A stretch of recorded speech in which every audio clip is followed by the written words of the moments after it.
Oh boy, what are we gonna do with you? So this game is gonna be interesting to talk about, and I'm gonna try to explain why. In the year 2000, all of Sega's 9 research and development departments were separated somewhat from the main company and turned into full subsidiaries, with each one having its own president. It was during this time that one of those departments, Sega AM Research and Development Number 11, changed its name to Sega Software R&D Department 4 for only 11 months before changing it again to Amusement Vision. Don't ask why it was called Number 11 when they only had 9. I didn't do research for that part. I'm lazy. Anyways, Amusement Vision quickly got to work pumping out quality arcade titles for some of Sega's established franchises, like Planet Harriers, a critically acclaimed Space Harrier game, and Virtua Striker 3, which was, of course, an installment in the Virtua Striker series, the third one, that later received a GameCube port. But the franchise that they are best remembered for was created when a young employee named Toshihiro Nagoshi was asked by their current CEO why games were so expensive to make. He took this as a challenge and decided to start crafting a ball rolling game with the absolute minimum amount of time, money, and resources possible. Once he added monkeys to the balls, Amusement Vision was left with yet another critically acclaimed arcade game that gained an even wider audience when it was ported to the Nintendo GameCube in 2001. This home version didn't sell terribly well in its native Japan, but proved to be a smash hit overseas, performing well critically and commercially. So the following year, a sequel was released and quickly became one of the GameCube's definitive titles. This second game proved to be even more ambitious and content-rich than the previous title, further solidifying Monkey Ball's status as not only a fantastic single-player experience, but as the definitive party game of the early 2000s. With it, Amusement Vision had once again proven themselves as a fantastic developer, bursting with creativity, care, and passion. With these two games under their belt, along with some handheld titles from other developers, it was clear that Super Monkey Ball had grown into a full-fledged franchise. With IGN reporting in mid-2003 that there had been rumblings of another sequel in some unspecified Japanese magazines, it seemed that Amusement Vision's winning streak was destined to continue. The alleged new game, Super Monkey Ball 3 Banana Crazy, sounded like it was going to be the biggest and best installment yet. In addition to more levels, updated graphics, and even more multiplayer modes, the game was to boast 8-player LAN support, meaning that you could play Monkey Ball with 4-player split screen across 2 TVs, which sounds like heaven. Monkey Ball fans, no doubt, could not wait until the first quarter of 2004 when the game was scheduled for release. There was only one problem. The story was a lie! The first quarter of 2004 came and went with no word on the game or really anything Monkey Ball related until September, when Sega officially announced Super Monkey Ball Deluxe? What happened to Super Monkey Ball 3? Furthermore, this deluxe game wasn't for the GameCube like the previous two, but instead PS2 and Xbox. I guess it makes sense to finally get the series on other platforms, but why so late? And what did deluxe mean? And where was Super Monkey Ball 3 for the GameCube? When I first scripted this video, I thought there was a clear-cut answer, that Banana Crazy's existence had only ever been a rumor. The IGN article does not cite any specific Japanese magazines as a source for the game's existence, and despite it being said that the game was announced at E3 2003, I can't find a source for that claim either. Couple this with a quote from Nagoshi in a 2006 interview stating that the game was nothing more than a rumor, and we have a closed case, right? But then, boom, bang, 11th hour, new revelation, script ruined, throw it in the fire. Amusement Vision actually apparently filed a trademark for the name Super Monkey Ball Banana Crazy in June of 2002, which was granted on October 21st, 2003. Then, of course, we got the IGN article and the Deluxe announcement the following year. In December of 2004, 3 months after the announcement of Deluxe, Nagoshi seemed to confirm that something was happening on the Monkey Ball 3 front because he was directly asked about it by the website Got Next, to which he replied, and I quote, "Of course, I couldn't comment on that subject before, but it's much more likely to happen now." Initially, I thought maybe this interview took place before Deluxe was really locked down and it got posted late, but no, he mentions Deluxe in the same interview. This all leaves me very confused. Maybe they were filing the trademark for later, just in case, and then never ended up using it? What makes things more confusing is what happened to Amusement Vision before Deluxe was even announced, which we'll talk more about later. Let's back up to 2003, a year after the release of Super Monkey Ball 2. This was the start of a corporate restructure that arguably haunts Sega to this day. The company began consolidating its 9 studios down to 6 main ones in order to save money. money. These 6 studios were Sonic Team, Smilebit, Hitmaker, Sega WoW, Sega AM2,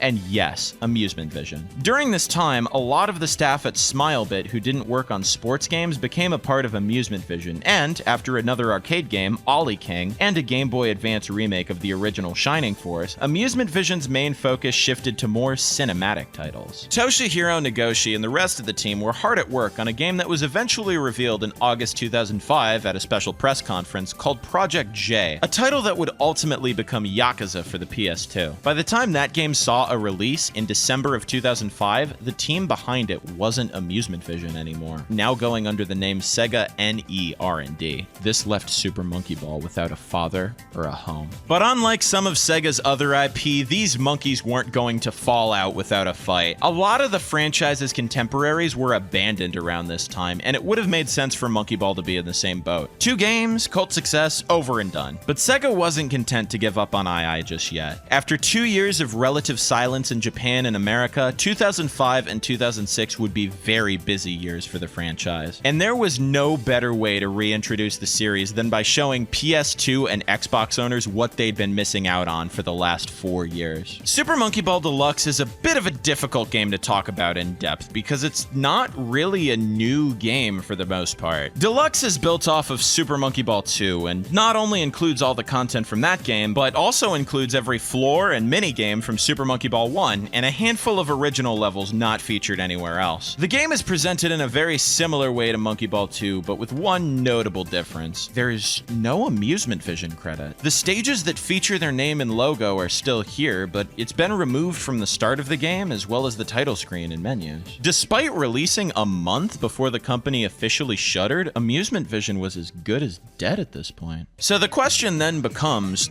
who made this? Nagoshi and crew were at work on Yakuza, and the only developer listed is generically Sega. You could argue that they wouldn't need a whole studio to port this to PS2 and Xbox, and you don't, but then that makes you wonder, who the hell made the new levels? This is why I brought up the rumored Super Monkey Ball 3. It was a commonly held fan belief that the new levels were the ones that had already been completed for a third game, but then Nagoshi said that Banana Crazy was just a rumor, but also, like, the interviewer said the game was rumored a long time ago, and Nagoshi says, I wonder what a long time ago is. What does that mean? And where did these goddamn levels come from? Huh? Nagoshi? You Yakuza-looking prick? Whatever. Get out of here. I do want to note that I got led down a bit of a rabbit hole upon visiting the cutting room floor and noticing who they listed as developer. Tosei. If you're not familiar, Tosei is a Japanese company that mostly does work for other publishers and almost never gets credit. In the words of Masa Agarita, vice president of the company's US division, our policy is not to have a vision. Instead, we follow our customers' visions. Most of the time, we refuse to put our name on the games, not even staff names.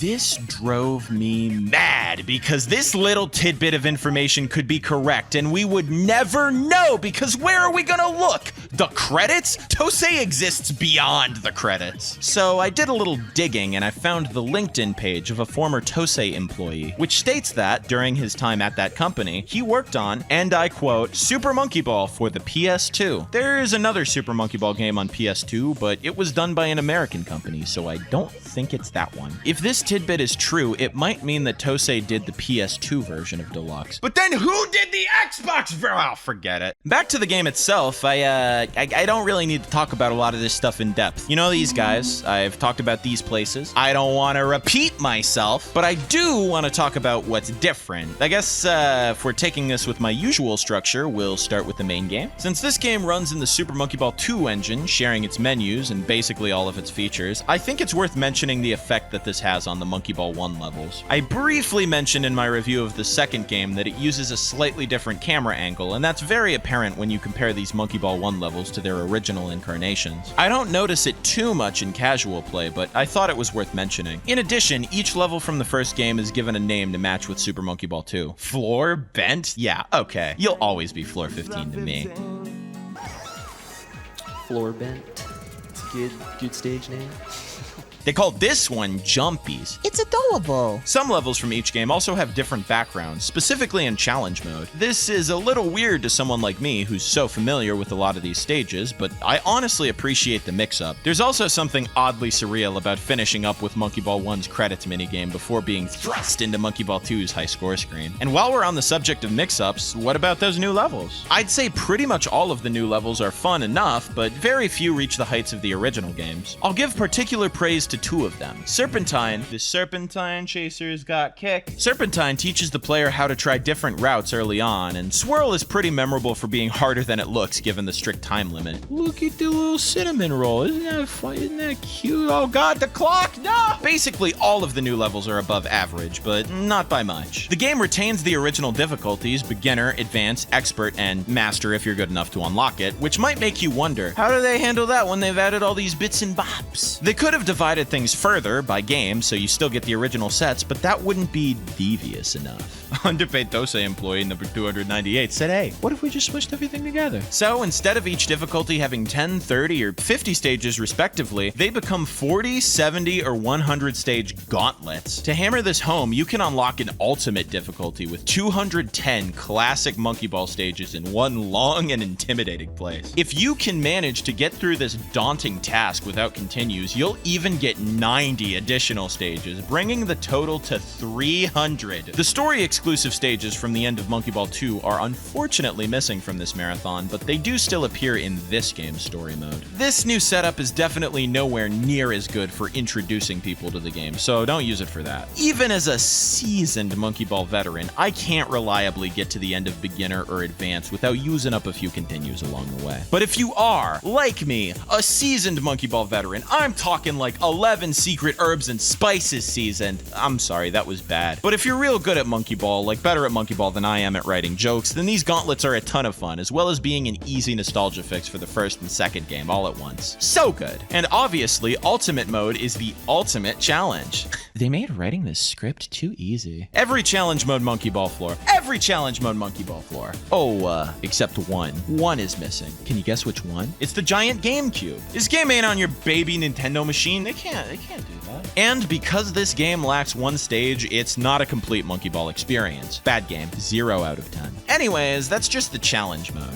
What else was in Monkey Ball 2 that I talked at length about? Well, I mean, yes, Monkey Race, but that's not exactly top priority. No, it's not Monkey Boat. Shut up. Quit being dumb. No, it's not the options menu. I didn't even talk about the options menu in the last video. What is wrong with you? It's story mode. The story mode from Super Monkey Ball 2 is back. Was that so difficult? It seems so obvious. God, I hate all of you. Please remember to like, comment, and subscribe. Subscribe to the channel. Subscribe to me. Follow me. Subscribe to the 8-Bit guy. Follow me on 8tracks. Follow me on plug.dj.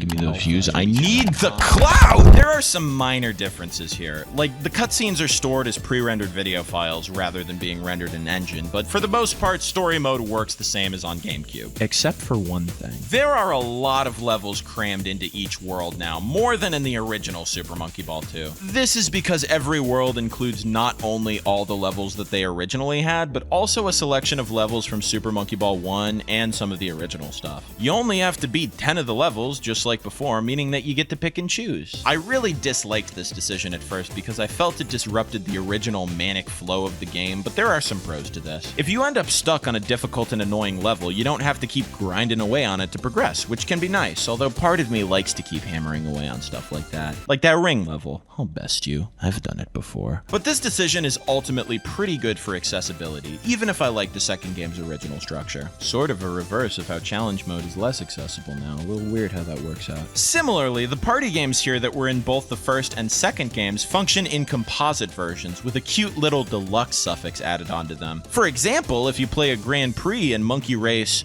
Deluxe, you have the option to play the Type A set of courses. That is, the courses from Super Monkey Ball 1, or the Type B set from Super Monkey Ball 2. I like how this works with Monkey Golf because the first game set is labeled Mini Golf and the second game's is Regular Golf. An accurate descriptor, especially considering we all know that Mini Golf is inherently better than Regular Golf. Monkey Golf 2 is bourgeois scum. Sorry, not sorry. One of the big advantages of this approach is that both versions of Monkey Target, a party game I love both iterations of for different reasons, are present envisioned and accounted for. No more disc swapping when I want split screen. For the mini games that let you pick one course at a time, like the one course option in Monkey Race or Monkey Fight, everything is laid out before you at once. A veritable treasure trove of arenas at your disposal. That's my back of the box voice. You've also got an option to change your item set in a similar way. I do really like the amount of customizability this entails, allowing you to play any level you desire with either game's set of rules, but there are some little omissions that I think would have been neat to throw in. Like, there's a few features that go untoggleable. You can't turn off the character stats in bowling, or the gigantic Mega Destructo Fist of Doom in Monkey Fight to make them more like the first game's iterations.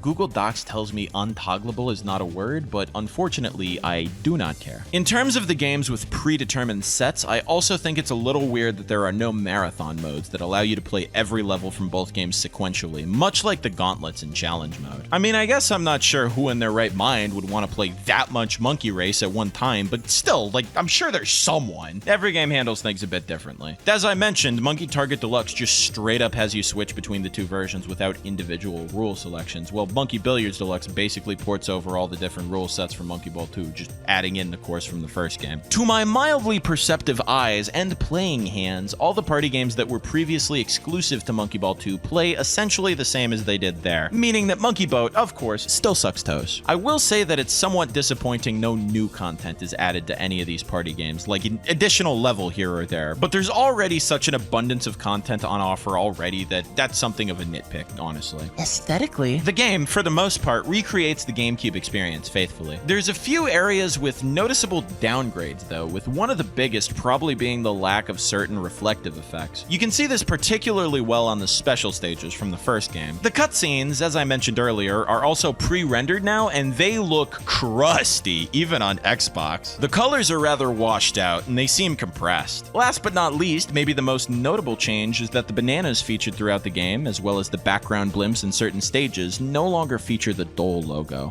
And God wept. This strikes me as weird because how did they not renew the sponsorship? Did Sega ask for too many shipments of Sweet, succulent, Dole bananas. as payment for keeping the brand deal going? The world may never know. Apparently in 2006, the year after this game came out, there was an E. coli outbreak in the US linked to Dole brand baby spinach, so maybe Sega dodged a bullet. We can't have AiAi getting sick. As far as the audio goes, it's much the same, a bit more compressed, but there's one absolutely damning exclusion. Both versions lack the ball rolling sound.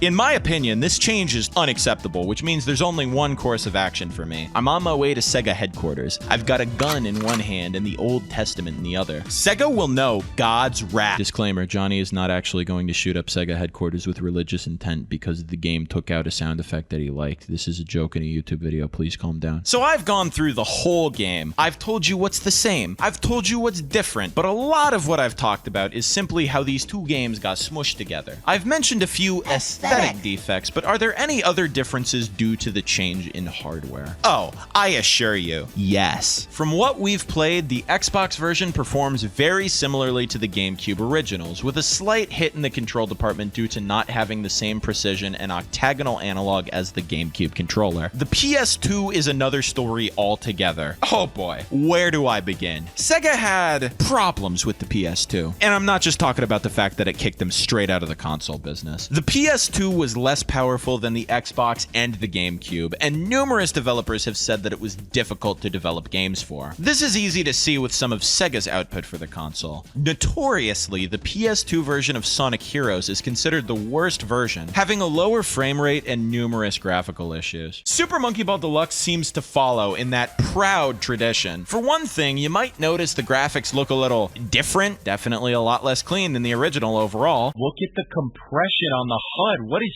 happening? Not only that, but the game now runs at 30 FPS instead of 60, and it sometimes struggles to maintain even that. This is a very rough change for a game that focuses on high-speed precision movements, especially when you couple it with the PS2's less than precise analog stick. Some levels, like Exam A, actually gave me additional issues just because of that stick. But hey, once you get used to it, you can still have relatively quick fun, just like the GameCube.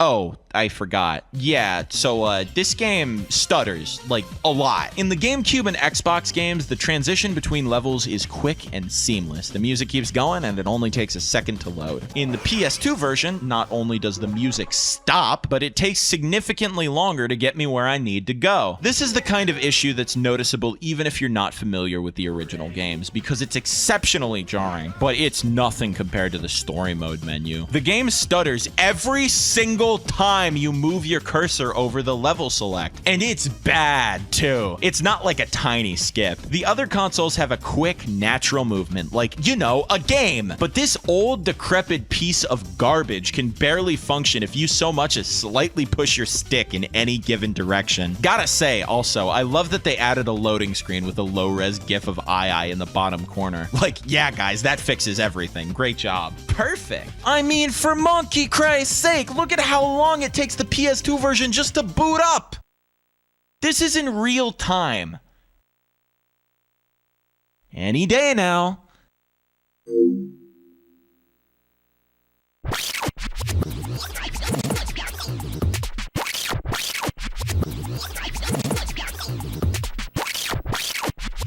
I think that, honestly, the biggest loss is not being able to instantly restart a stage on a dime in the story mode. Now, much like every other area, it's long and tiresome to do even that. But honestly, you do get used to it to some degree. This version of the game is totally playable, and if you're not familiar with Super Monkey Ball, a lot of these issues might be more passable than if you've played the GameCube games. Obviously, though, this is far from the ideal experience. If you're interested in Super Monkey Ball and you even remotely have the choice, get the GameCube games or the Xbox version of Deluxe. They are far better experiences than this laggy, sloppily glued together, shambling mess of a game, even if they are more expensive. Oh, also, I didn't know where else to slot this in, but the Xbox version of the game advertises all over the box that you can play it in 720p, and you cannot. It is 480 exclusively. I've been told that people have even looked through the game's code and there are no references to 720p anywhere. They just lied. This is the quality we expect from Sega. We love to see it. On the whole, Super Monkey Ball Deluxe strikes me as a strange oddity in this franchise. It's one of 3 games that find themselves in a transitional period in which Monkey Ball's original development team wasn't there for it anymore, but the series had yet to find its new identity. Given that it's made up of everything that made the first 2 games great, though, quite literally, it's still a solid experience, and worth a shot if you're a fan or even have a small interest in the franchise. I might have to recommend Super Monkey Ball 1 or 2 instead if you can help it, because they flow a little better and have better control, but you can't go wrong with Deluxe. Try to get the Xbox version if you're interested. It's also backwards compatible on the 360 and it works great there too. If you have to settle for PS2, it's not the worst you can do, but I wouldn't really recommend it. Hell, if you got a Switch, PC, PS4, Xbox One, Xbox Series X, PS5,